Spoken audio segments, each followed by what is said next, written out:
Dia memiliki segalanya, rumah mewah 2 lantai dengan 2 kamar, 3 mobil.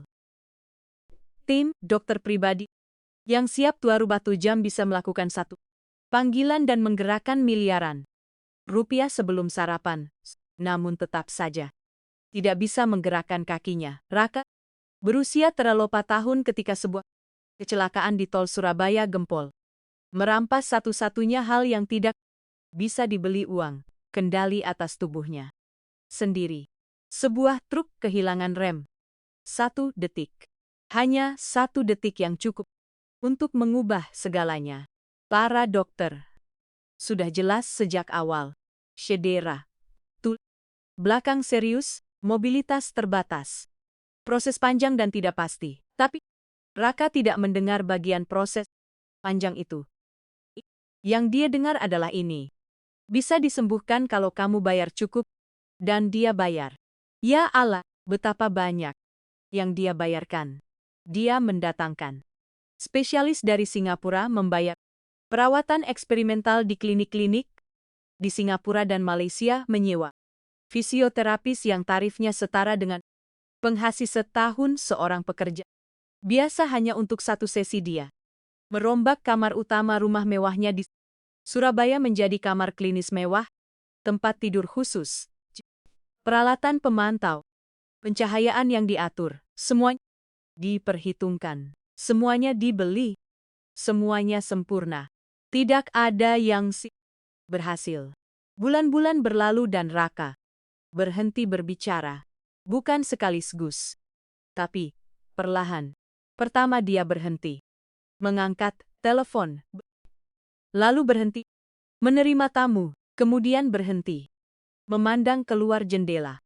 Dia hanya berbaring di tempat tidur besarnya itu, dikelilingi mesin-mesin dan obat-obatan, menatap langit-langit dengan ekspresi yang dipelajari para pegawainya untuk ditakuti.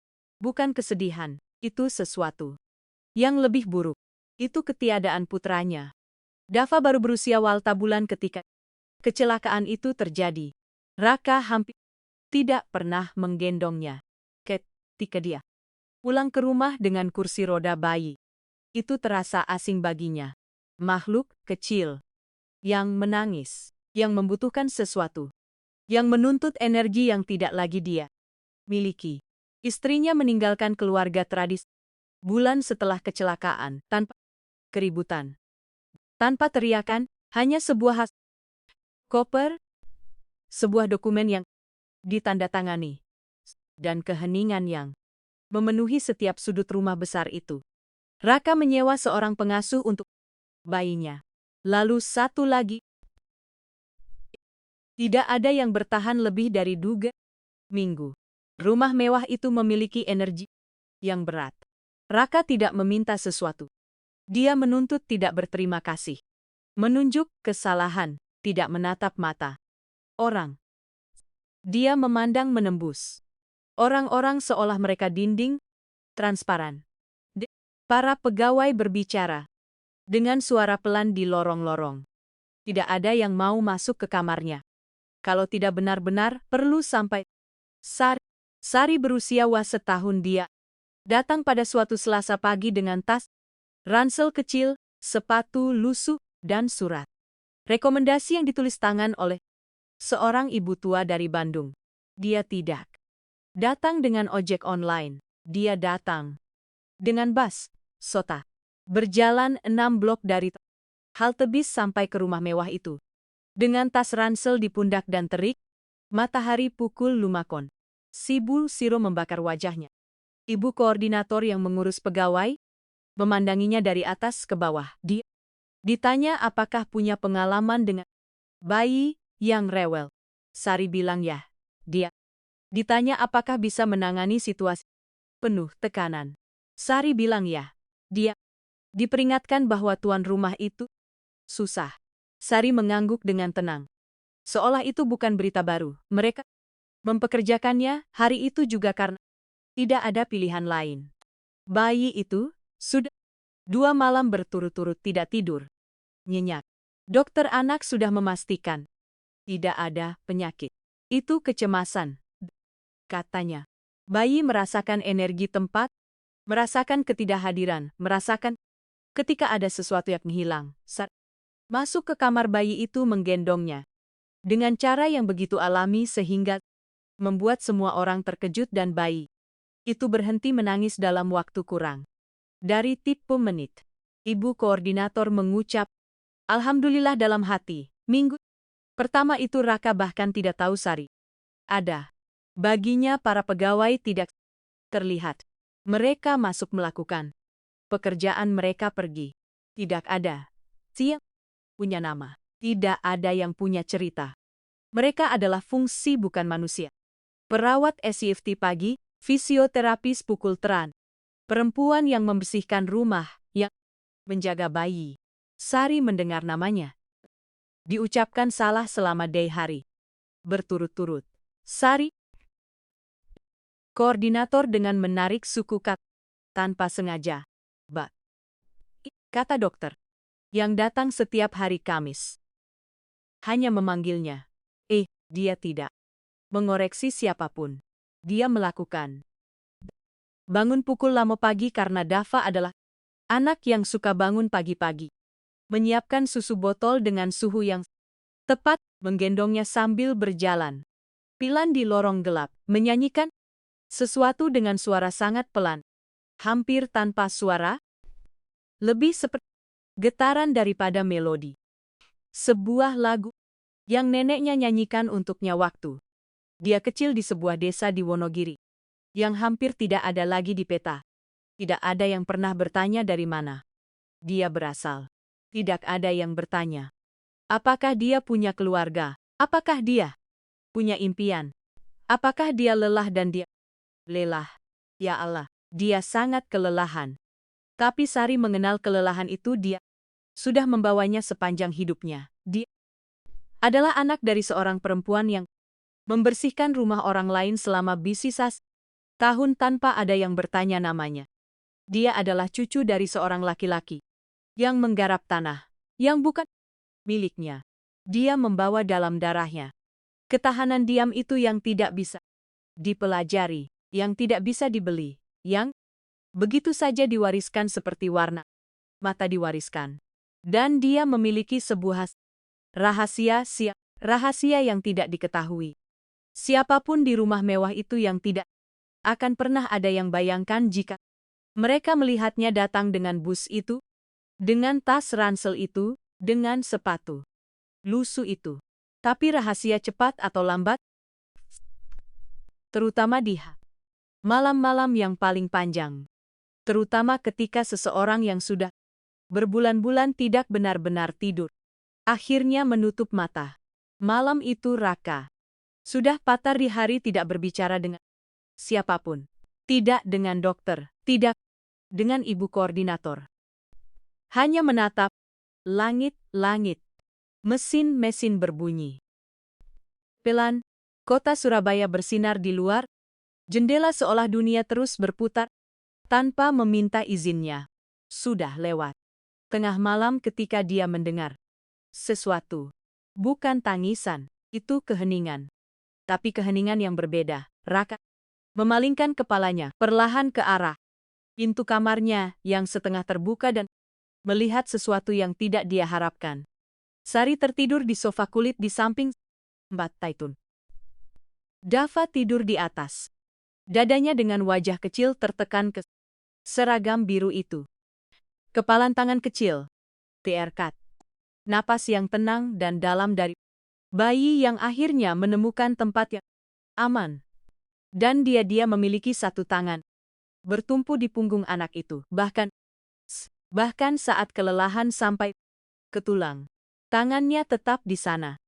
Melindunginya tanpa ada yang memintanya. Tanpa ada yang memperhatikannya. Tanpa ada yang akan membayarnya lebih untuk itu. Raka memandangi mereka untuk waktu yang lama. Lama sungguh, dan sesuatu terjadi di wajahnya. Sesuatu yang parah. Pegawainya tidak pernah lihat dalam hampir setahun.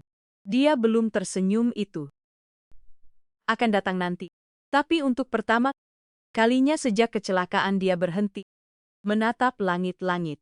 Jika cerita ini sudah menggerakkan sesuatu dalam dirimu. Subscribe sekarang. Setiap minggu kami membawa cerita seperti ini, cerita nyata, cerita yang menyakitkan dan menyembuhkan pada saat yang sama. Jangan lewatkan apa yang akan datang. Dan kamu, pernahkah kamu tidak terlihat oleh seseorang yang membutuhkan untuk melihatmu? Tinggalkan di kolom komentar. Aku ingin membaca ceritamu, Ibu. Koordinator tiba pukul pagi dia. Menemukan Sari masih di sofa itu masih tidur di atas dadanya. Sunyi. Kota mulai terbangun di luar jendela. Ibu koordinator mengerutkan dahi. Ini tidak ada dalam kontrak. Dia menyentuh bahu Sari dengan dua jari. Seperti orang yang menyentuh sesuatu yang tidak benar-benar ingin dia sentuh. Sari langsung membuka mata tanpa kebingungan, tanpa momen hilang yang dimiliki orang ketika tidak tahu di mana mereka berada. Matanya jernih dari detik, seolah sebagian darinya tidak pernah berhenti waspada. Dia melihat Dava, memastikan dia bernapas dengan baik. Lalu dia melihat ibu koordinator. Ibu koordinator menganggukkan kepala ke arah pintu. Sari berdiri perlahan agar tidak membangunkan bayi itu. Dia menidurkan bayi di sofa dengan bantal di kedua sisi, merapikan selimut kuning kecilnya, lalu keluar ke lorong.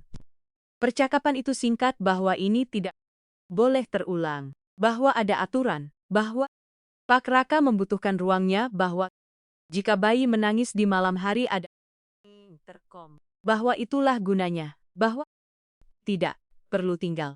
Sari mendengarkan semuanya, mengangguk, dan keesokan harinya ketika Dava terbangun lagi, pukul 2 dini hari dengan demam, Sari menggunakan interkom. Tidak ada yang menjawab. Dia menunggu lama menit, memanggil lagi sunyi. Dia menunggu 5 menit lagi dengan bayi menangis dan dahi yang panas, kecil, yang melengkung kesakitan. Tidak ada yang datang. Sari pergi sendiri. Tidak ada pilihan lain. Dia masuk ke kamar untuk mencari termometer yang ada di meja kecil di samping tempat tidur Raka. Dia membuat suara. Dia bergerak cepat. Tapi Dava menangis dan Raka terjaga, seperti hampir selalu dia terjaga di jam itu. Dia memandangnya masuk tanpa berkata apa-apa. Memandangnya mencari termometer tanpa berkata apa-apa. Memandangnya keluar tanpa berkata apa. Itulah Raka, seorang laki-laki yang telah belajar untuk hidup dalam keheningan karena keheningan tidak meminta apa-apa darinya. Sari tidak menghakiminya. Dia mengenal keheningan itu. Dia pernah melihatnya pada ibunya. Setelah ayahnya pergi, dia pernah melihatnya pada neneknya ketika didiagnosis penyakit yang membawanya dalam. Itu adalah keheningan. Orang-orang yang sudah menanggung terlalu banyak dan di suatu titik begitu saja melepaskan kata-kata karena sudah tidak ada gunanya lagi. Dia memahami keheningan itu, tapi dia tidak takut. Hari-hari terus berjalan. Rutinitas perlahan-lahan menempatkan dirinya sendiri. Seperti hal-hal menempatkan diri ketika tidak ada yang merencanakannya, tapi semua orang membutuhkannya. Sari datang, menyiapkan Dava, memandikannya, memberinya makan, menggendongnya, menidurkannya, membangunkannya, menggendongnya lagi, masuk ke kamar Raka ketika perlu, keluar ketika selesai. Dia tidak banyak bicara, tidak banyak bertanya, tapi dia mengamati. Sari adalah salah satu dari orang-orang yang melihat segalanya tanpa ada yang menyadarinya.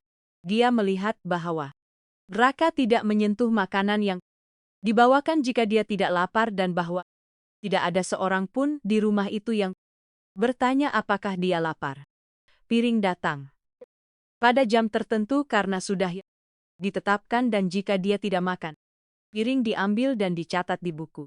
Sebagai tidak ada nafsu makan dan tidak ada yang memikirkannya lagi. Dia melihat Para fisioterapis datang tepat waktu, melakukan protokol mereka, mendokumentasikan catatan mereka dan pergi profesional efisien, sama sekali. Tidak terhubung dengan laki-laki yang ada di hadapan mereka. Mereka menggerakkan lengannya, meregangkan kakinya, memberikan instruksi dengan nada klinis yang terdengar lebih seperti manual daripada percakapan. Dia melihat dokter yang datang setiap hari, Kamis, menghabiskan tepat 20 menit di setiap kunjungan. Memeriksa tanda-tanda vital, menyesuaikan beberapa obat, mengajukan 2 pertanyaan, mencatat, pergi Nitolas. Minit. Sari menghitungnya tanpa sengaja. Selama 3 minggu berturut-turut, dia melihat tidak ada yang pernah membawakan bunga atau tanaman atau buku atau musik. 3 mobil keluaran terbaru. Dan sebuah kamar yang terasa seperti ruang tunggu rumah sakit dingin dan fungsional. Di mana seorang laki-laki berusia terap bawah tahun menatap langit-langit. Berjam-jam tanpa ada yang terpikirkan untuk bertanya apa yang dia lihat di sana. Sari tidak punya uang untuk bunga. Tapi suatu pagi dia datang dengan setangkai bougainville yang dipotongnya dari taman di depan pintu dia. Meletakkannya dalam gelas kaca berisi air. Dia meninggalkannya di ambang jendela kamar tanpa berkata apa-apa, tanpa meminta izin, tanpa menjelaskan mengapa. Raka memandangnya, tidak berkata apa-apa. Keesokan harinya, bougainville itu masih di sana, tidak ada yang memindahkannya. Minggu yang sama itu, Sari sedang menyusui Dava di sofa kamar ketika bayi itu melakukan sesuatu hal kecil. Salah satu dari hal-hal yang dilakukan bayi tanpa tahu bahwa mereka sedang melakukan sesuatu yang luar biasa. Dia mengulurkan tangannya ke arah Raka berada tanpa alasan yang jelas, tanpa ada yang memintanya. Dia hanya mengulurkannya dengan kecanggungan indah. Dari bayi yang belum mengerti jarak dan mengeluarkan suara. Bukan kata-kata tapi maksud. Sari melihatnya. Dia juga melihat bahwa Raka melihatnya dan melihat sesuatu bergerak di wajah Laki-laki itu. sesuatu yang sangat kecil. Seperti ketika angin hanya menggerakkan selembar daun dan jika kamu tidak memandang pada momen yang tepat itu, kamu akan melewatkannya. Raka memalingkan pandangannya dengan cepat. Sari tidak berkata apa-apa. Dia terus menyusui bayi itu seolah tidak ada yang terjadi. Tapi dia sudah melihatnya. Para pegawai rumah lainnya membicarakan Raka di dapur ketika mereka pikir tidak ada yang mendengarkan. Mereka bilang dia sudah hancur, bahwa itu mustahil, bahwa tidak ada perawatan yang akan berhasil. Karena masalahnya bukan fisik, tapi mental. Bahwa dia sudah memutuskan untuk bahwa uang sudah membuatnya sedingin itu sebelum kecelakaan dan kecelakaan itu hanya memperburuknya. Sari mendengarkan, tidak ikut bicara karena dia sudah melihat daun itu bergerak. Suatu sore, ibu koordinator memintanya untuk membersihkan dan merapikan meja kecil di samping tempat tidur Raka. Sementara dia sedang dalam sesi fisioterapi. Sari melakukannya. Dia merapikan obat-obatan berdasarkan ukuran, membersihkan gelas kaca, dan menemukan terdorong jauh ke dalam laci di bawah sebuah buku catatan yang tidak terpakai. Sebuah foto itu. Raka. Tapi Raka yang tidak dia kenali. Berdiri tersenyum dengan senyum yang memenuhi seluruh wajahnya. Senyum yang tidak meminta izin.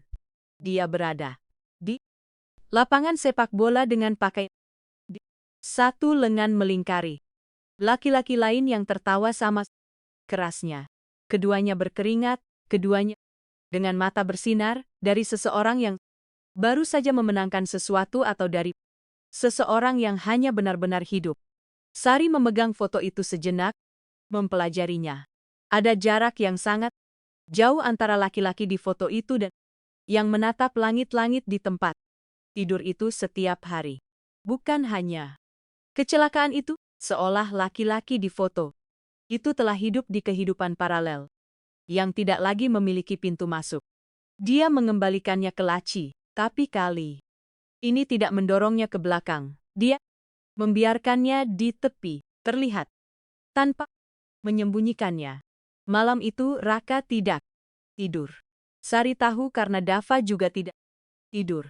Dan ketika dia menggendongnya dan berjalan pelan di lorong gelap dengan bayi dalam pelukannya, dia melihat cahaya kamar Raka tersaring dari bawah pintu. Menyala pukul 3 dini hari. Sari berhenti di depan pintu itu. Dia tidak mengetuk. Tidak masuk. Tapi dia berdiri di sana beberapa detik dengan bayi tertidur dalam pelukannya di lorong gelap itu. Seolah tubuhnya tahu sesuatu yang belum selesai dipahami kepalanya. Bahwa di dalam sana ada seorang laki-laki yang tidak benar-benar dilihat. Siapapun dan seseorang harus melihatnya. Meskipun tidak ada yang membayarnya. Untuk itu, meskipun tidak ada yang memintanya, meskipun itu menghabiskan kelelahan yang sudah tidak tahu harus dicari dari mana. Sari kembali ke kamarnya. Berbaring dengan Dava di samping. Dan sebelum menutup mata dia memikirkan ibunya. Tangan-tangan kasar ibunya karena terlalu banyak membersihkan rumah orang lain. Bagaimana? Ibunya tidak pernah mengeluh, tidak pernah. Tidak satu hari pun. Itu diwariskan padanya juga. Melihat orang lain dalam rasa sakitnya. Yang paling buruk dalam versinya yang kesashi, paling sulit dan tidak lari. Sari menutup matanya. Besok akan menjadi hari panjang lainnya dan dia akan ada di sana. Hari Kamis dokter tiba pukul pagi. Ditolas menit tepat. Tapi kali ini dia keluar lebih awal. 15 menit. Sari melihatnya berjalan melintasi lorong dengan tas di tangan dan ekspresi yang bukan kekhawatiran, tapi juga bukan ketenangan. Itu wajah yang dimiliki orang ketika sudah mengambil keputusan dan hanya menunggu momen untuk mengatakannya. Dia memanggil ibu koordinator ke samping. Sari berada di ujung lorong dengan DAA dalam pelukannya. Dia tidak bergerak. Dia tidak berpura-pura tidak mendengar. Dokter berbicara pelan, tapi di rumah itu lorong-lorong membawa suara dari satu ujung ke ujung lainnya. Dia bilang, Raka sudah berhenti merespons rangsangan, bahwa sudah 3 minggu tanpa, bahwa imobilitas berkepanjangan dikombinasikan dengan kondisi emosional sedang menghasilkan kemunduran yang obat-obatan saja tidak bisa menghentikannya. Bahwa ada klinik rehabilitasi di Jakarta yang terspesialisasi dengan program intensif sebulan, bahwa itu adalah pilihan yang paling layak pada titik ini. Ibu koordinator bertanya kapan dokter bilang secepatnya. Sari memandang Dava. Bayi itu memandangnya dengan mata besar dan gelap yang dimilikinya. Mata yang belum bisa berbohong. Sore itu ibu koordinator masuk ke kamar Raka dan menyampaikan proposalnya. Sari berada di kamar sebelah dengan pintu setengah terbuka. Dia tidak ingin mendengar, tapi dia mendengar. Ibu koordinator menjelaskan semuanya dengan efisien. Kliniknya, programnya, hasil-hasil yang terdokumentasi, para spesialis biayanya. Yang bagi Raka tidak relevan karena uang tidak pernah menjadi masalah. Ada keheningan, kemudian suara Raka. Serak karena terlalu jarang digunakan. Bilang tidak. Ibu koordinator bersih. Keras dengan hormat tapi tetap bersih. Keras. Dia bilang itu adalah pilihan terbaik, bahwa para dokter setuju bahwa tetap di tempat tidur itu tanpa mengubah apapun bukan pilihan yang layak. Raka bilang itu bukan keputusannya. Ibu koordinator bilang seseorang harus mengambil keputusan demi kesejahteraannya. Raka tidak menjawab lagi. Ibu koordinator keluar menutup pintu dengan hati-hati, berjalan di lorong dengan ekspresi orang yang sudah menyusun laporan dalam kepalanya. Sari mendengar Langkah-langkahnya menjauh dan mendengar sesuatu lagi dari kamar Raka. Suara yang bukan tangisan. Tidak persis. Itu sesuatu yang lebih primitif dari itu suara yang dibuat seseorang ketika sudah terlalu lama menahan dan di suatu titik tubuh memutuskan tidak bisa lagi dan menemukan satu-satunya jalan keluar yang tersisa. Sari mendekap Dava ke dadanya. Bayi itu tidak berkata apa-apa seolah dia juga sedang mendengarkan. Malam itu tidak ada yang tidur nyenyak di rumah itu. Keesokan paginya datang kabar yang tidak diharapkan siapapun. Kakak perempuan. Raka menelepon dari Bandung. Sari tidak mengenalnya.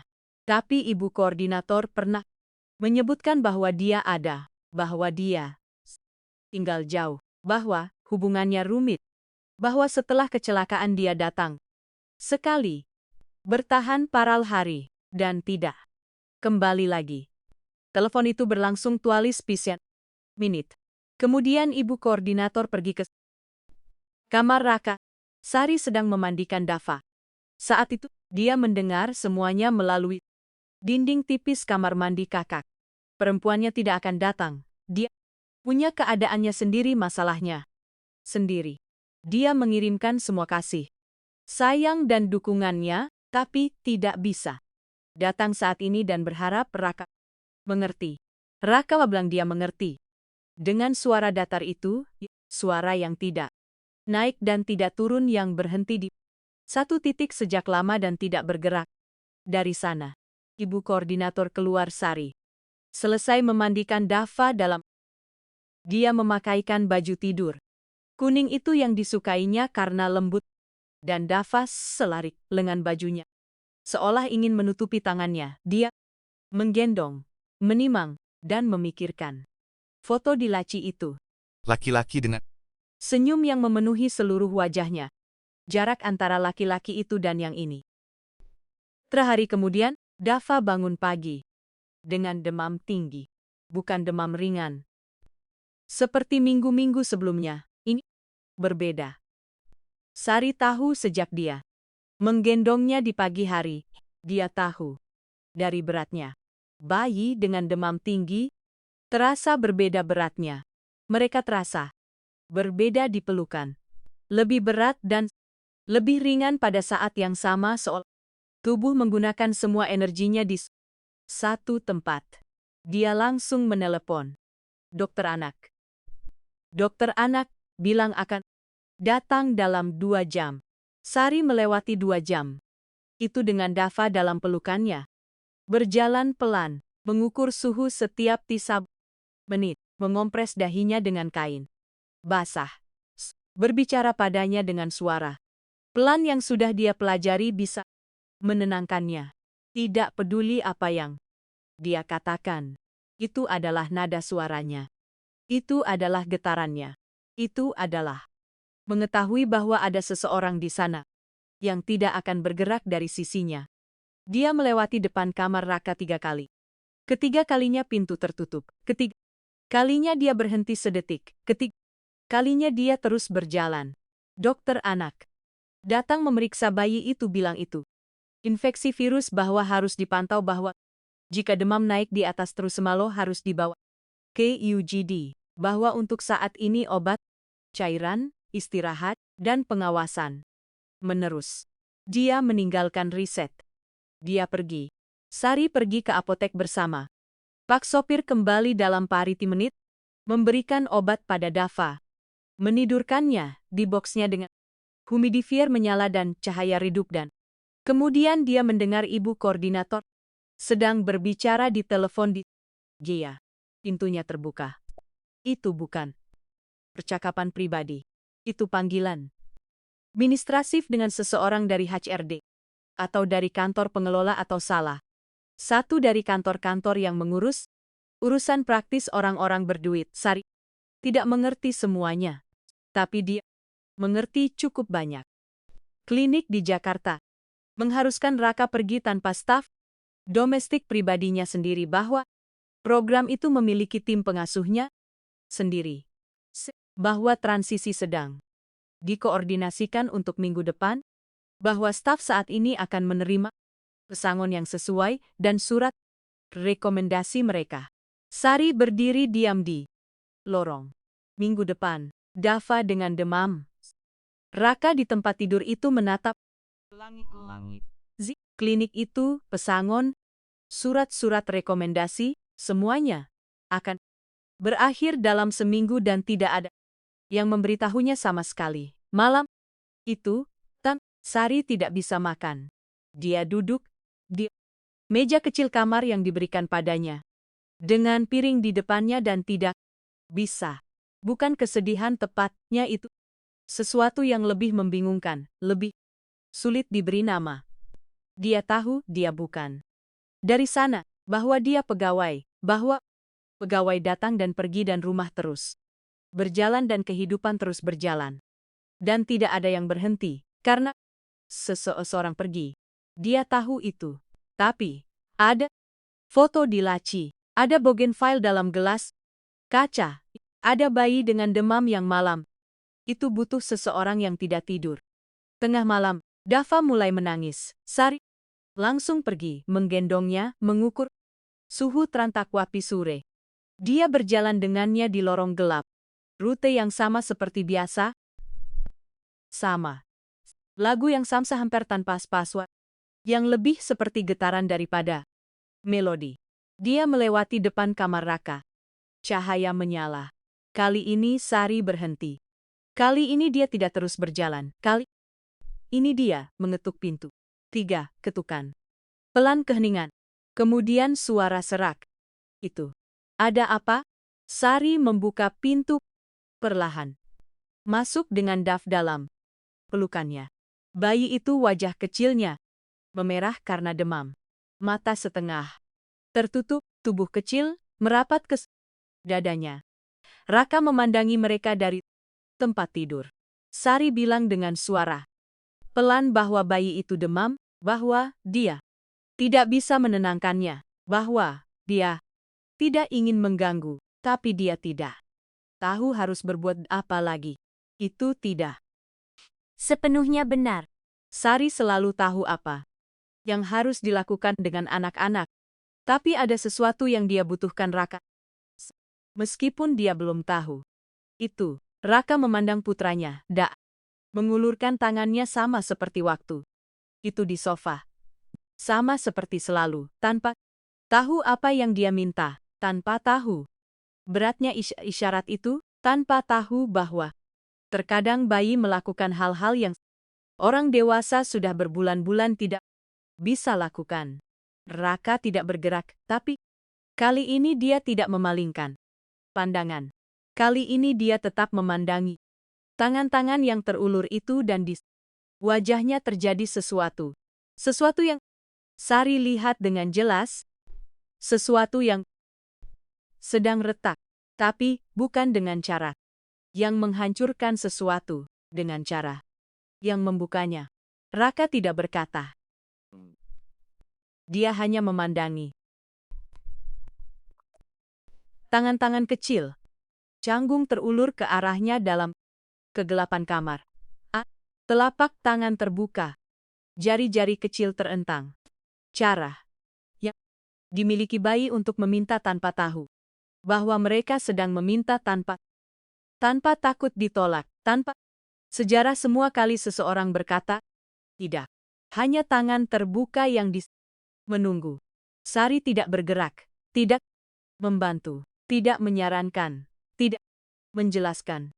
Dia berdiri di sana dengan Dava dalam pelukannya dan menunggu. Seperti orang yang tahu ada momen yang tidak bisa dipercepat, yang memiliki waktunya sendiri yang jika kamu menyentuhnya akan pecah. Raka memandang tangannya sendiri, tangan yang telah menandatangani kontrak, yang telah menggerakkan uang, yang telah membangun sesuatu yang dunia sebut kesuksesan dan yang sudah hampir setahun tidak berguna. Untuk apapun yang bisa dia beri nama. Dia memandanginya untuk waktu yang lama. Kemudian dia memandang Dava. Bayi itu masih dengan tangan terulur. Demam mewarnai pipinya, mata setengah tertutup. tapi terbuka. Menunggu juga tanpa tahu bahwa dia sedang menunggu sesuatu yang sudah walau bulan tidak datang. Raka mengangkat lengannya perlahan. Itu bukan gerakan yang mudah.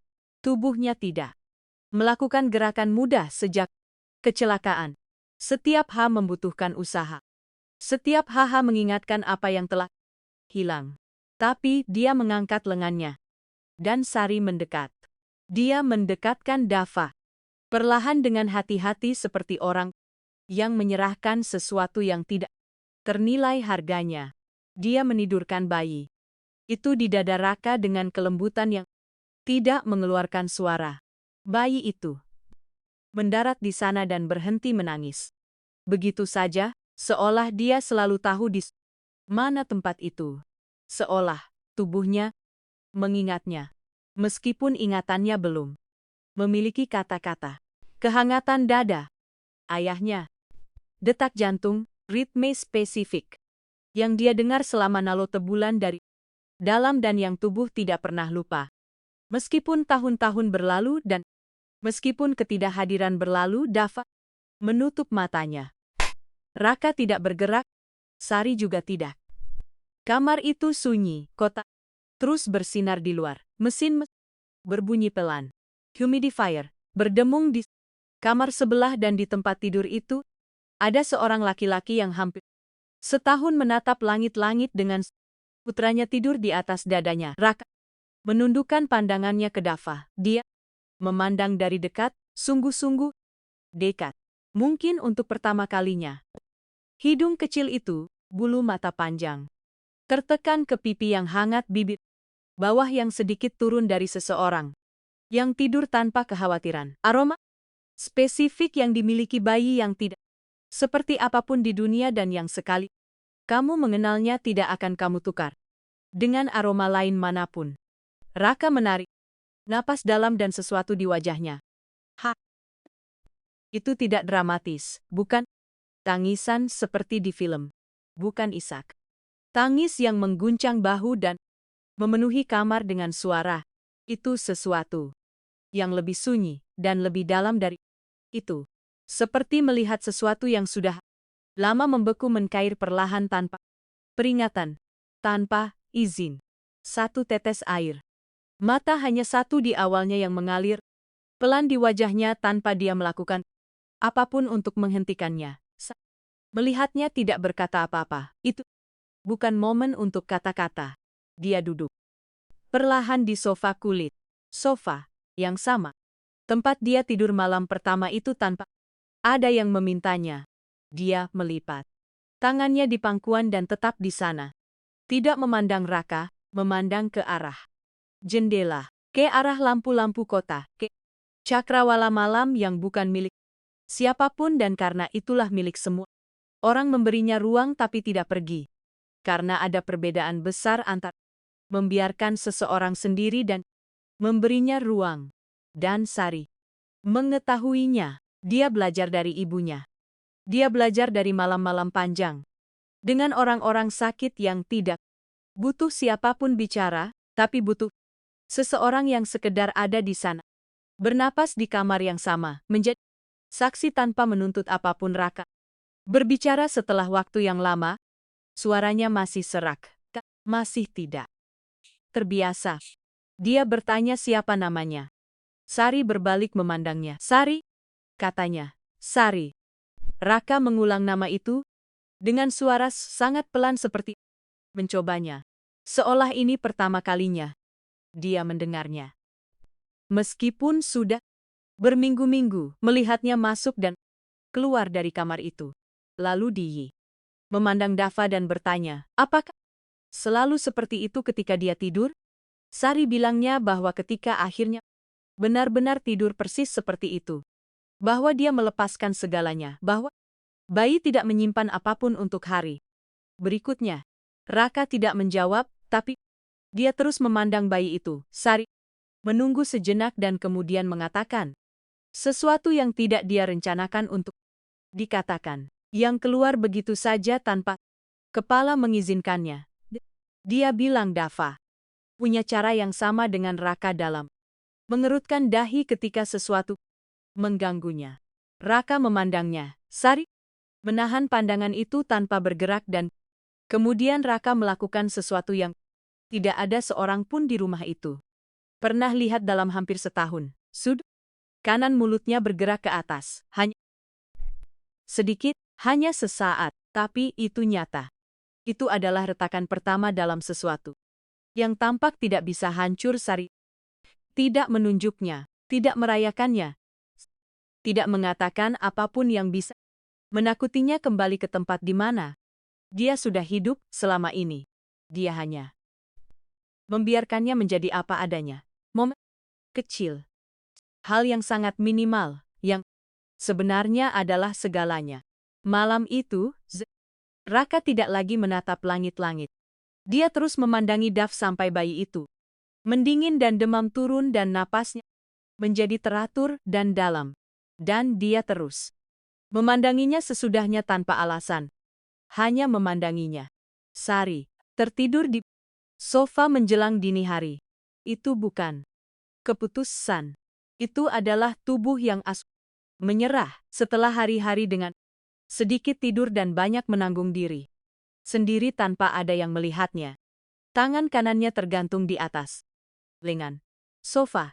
Keesokan paginya ketika ibu koordinator tiba pukul, dia menemukan pintu kamar Raka setengah terbuka. Dia mengintip ke dalam, melihat Sari tidur di sofa, melihat Dava tidur di atas dada Raka dan melihat Raka terjaga dengan mata terbuka memandangi putranya. Ibu koordinator membuka mulutnya untuk mengatakan sesuatu tentang aturan, tentang kontrak. Apa yang diperbolehkan dan tidak diperbolehkan. Raka memandangnya dan mengatakan satu hal saja. Itu bukan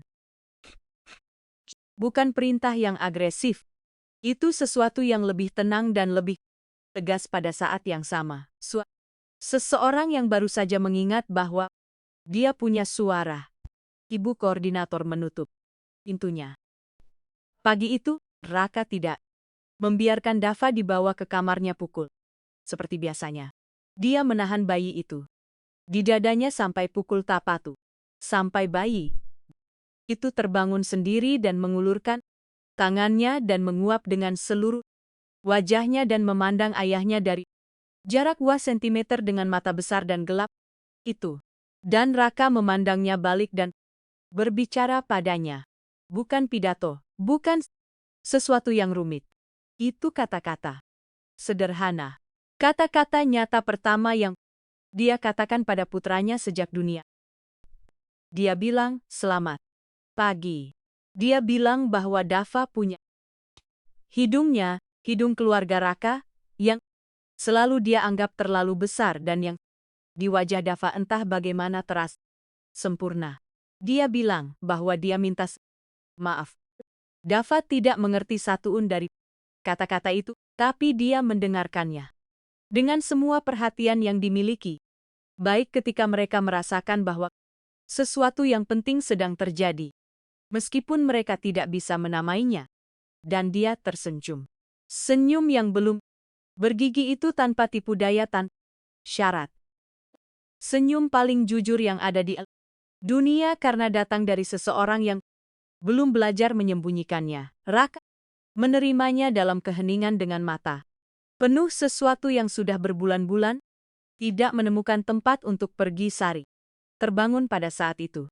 Dia melihat ayah dan anak saling memandang untuk pertama kalinya sungguh-sungguh dan tidak berkata apa-apa. Dia menundukkan pandangan karena ada hal-hal yang bukan untuk dilihat siapapun lagi, yang hanya milik dua orang yang sedang mengalaminya. Tapi dia menyeka matanya perlahan dengan punggung tangannya. Sore itu ketika Sari keluar ke taman bersama Dava, dia mendengar ibu koordinator sedang menelepon klinik di Jakarta untuk membatalkan. Raka sudah bilang tidak, bahwa dia akan tetap di sini. Sari memandangi bougainville di taman. Bougainville yang sama yang darinya dia potong setangkai beberapa minggu lalu dan diletakkan dalam gelas kaca tanpa meminta izin dan tak menjelaskan mengapa. Dia terus berjalan. Dengan Dava dalam pelukannya. Bayi itu sudah tidak demam. Beraminggu berlalu. Sejak malam itu. Beraminggu sejak Dava mengulurkan tangannya dalam kegelapan. Dan sesuatu di kamar itu berubah. Selamanya tanpa ada yang merencanakannya. Hal-hal tidak berubah sekaligus. Bukan transformasi seperti di film di mana musik mengeras dan segalanya selesai dalam 2 menit itu. Lebih lambat dari itu. Lebih nyata dari itu. Seperti melihat sesuatu tumbuh yang suatu hari tidak ada dan besoknya juga tidak ada. Dan besoknya lagi juga tidak ada. Dan tiba-tiba suatu hari kamu berbalik dan di sana ada tanpa kamu bisa menunjuk dengan tepat kapan itu mulai. Raka mulai meminta agar Dava ditinggalkan di kamarnya di pagi hari. Pertama aja, kemudian 2, kemudian mereka begitu saja berhenti datang untuk mengambil bayi itu pada jam yang tetap karena Raka tidak melepaskannya dan tidak ada seorang pun di rumah itu yang akan menjadi orang yang menyuruhnya melepaskan putranya. Dia mulai makan. Tidak semuanya. Tidak selalu. Dia mulai. Sari memperhatikan bahwa dia meninggalkan piring yang lebih tidak penuh dari sebelumnya. Bahwa terkadang dia meminta sesuatu yang spesifik bahwa suatu Selasa dia meminta wedang jahe. Seperti yang dibuat ibunya waktu dia kecil. Dan ibu koordinator harus menelepon 3 orang sebelum menemukan seseorang di dapur yang benar-benar tahu cara membuatnya. Dia mulai berbicara dengan fisioterapis. Tidak banyak, tapi ada pertanyaan konkret. Otot apa? Untuk apa gerakan ini? Berapa lama? Fisioterapis itu datang Rabu berikutnya dengan ekspresi yang berbeda, seperti seseorang yang tidak mengharapkan ada yang bertanya apapun dan tiba-tiba harus mengingat bahwa dia tahu jauh lebih banyak dari yang setolas menit rutinitasnya perlihatkan. Hal-hal kecil, hal-hal yang dari luar mungkin tidak tampak besar, tapi Sari melihat semuanya dan tahu. Persis, suatu Kamis sore, Raka memintanya untuk tinggal sebentar ketika dia hendak keluar dari kamar dengan Dava yang sudah tertidur. Sari berhenti. Raka butuh waktu untuk berbicara seperti seseorang yang menyimpan sesuatu sejak lama dan tidak tahu dari mana harus mulai mengeluarkannya. Dia bilang bahwa dia tahu mereka akan pergi, bahwa ibu koordinator sudah menjelaskan soal peson, soal surat-surat rekomendasi, bahwa program klinik sudah dibatalkan, tapi bahwa pada akhirnya staf akan berganti juga karena memang begitulah cara kerjanya. Sari tidak berkata. Raka memandang Dava yang tidur dalam pelukannya dan bilang bahwa dia ingin meminta sesuatu.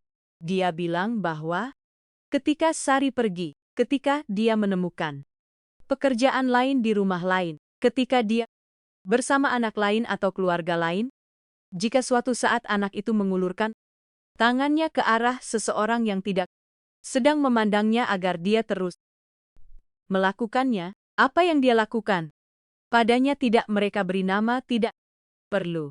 Keduanya tahu tentang apa dia berbicara secansa, tentang tetap tinggal, tentang meletakkan setangkai bougainville dalam gelas kaca, tentang membiarkan foto di tepi laci daripada mendorongnya ke belakang.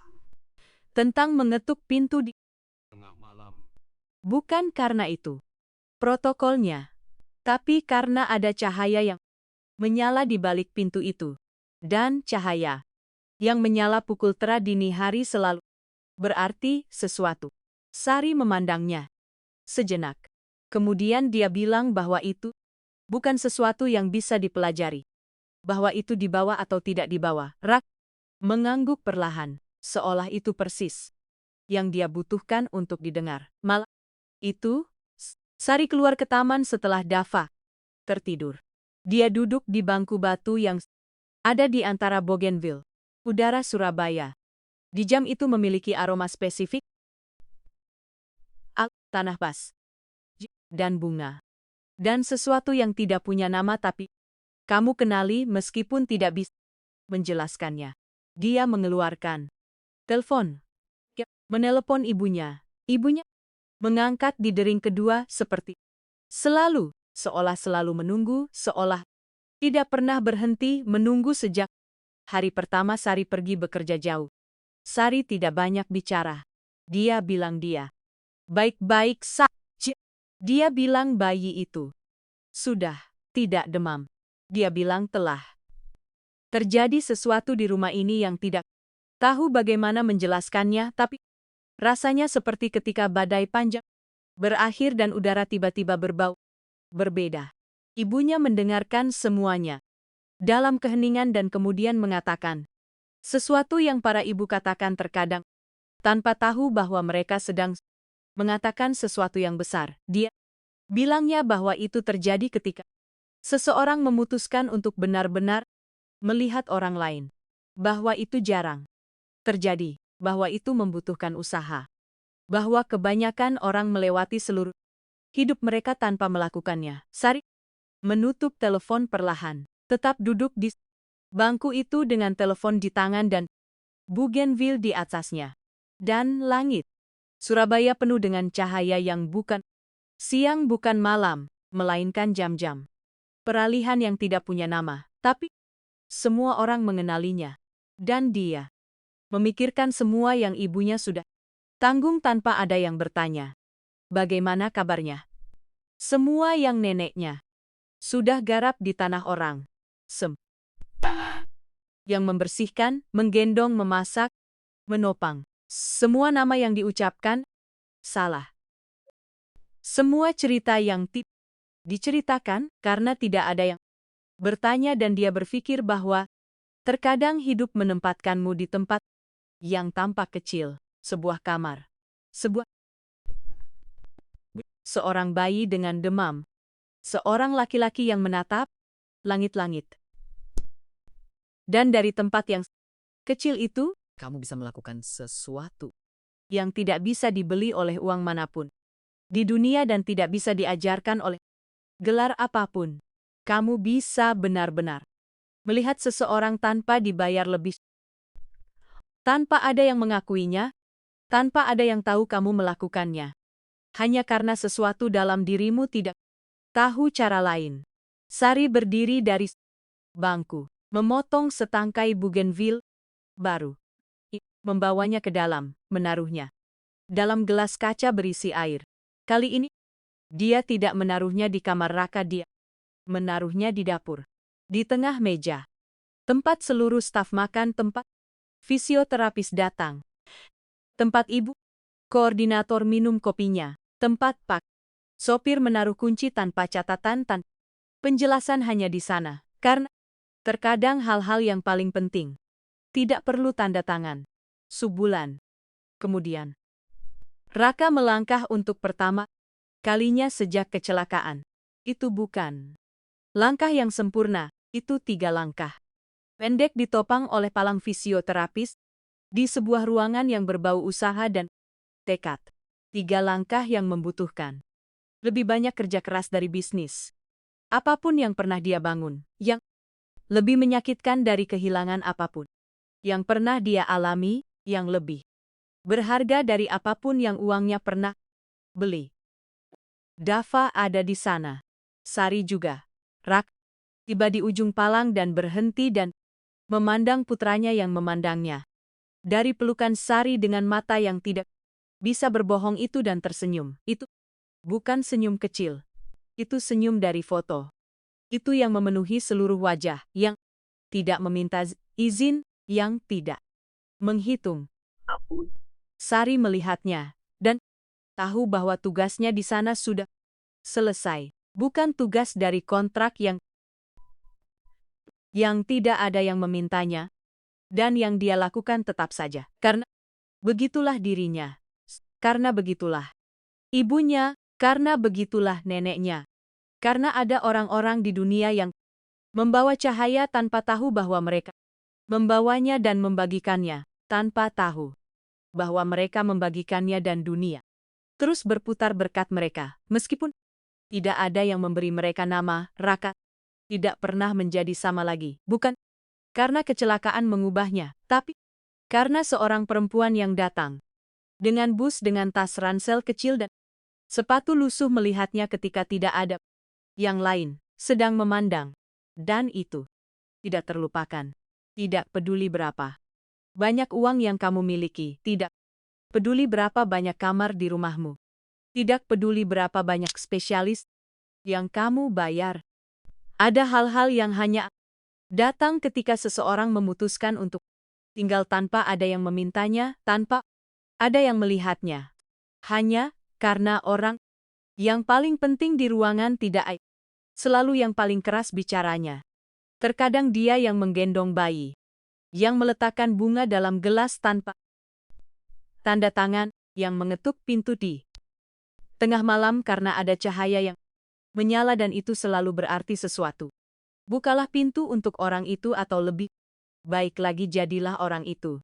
Jika kamu sampai di sini, cerita ini menyentuh sesuatu dalam dirimu. Jangan simpan sendiri. Ada seseorang dalam hidupmu yang perlu mendengar ini hari ini. Seorang anggota keluarga, seorang teman, seseorang yang mungkin saat ini sedang menatap langit-langitnya sendiri dalam kegelapannya sendiri merasa tidak terlihat.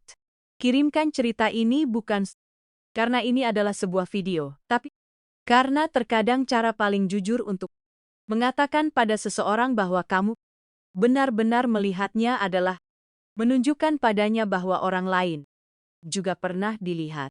Terima kasih sudah bertahan sampai akhir.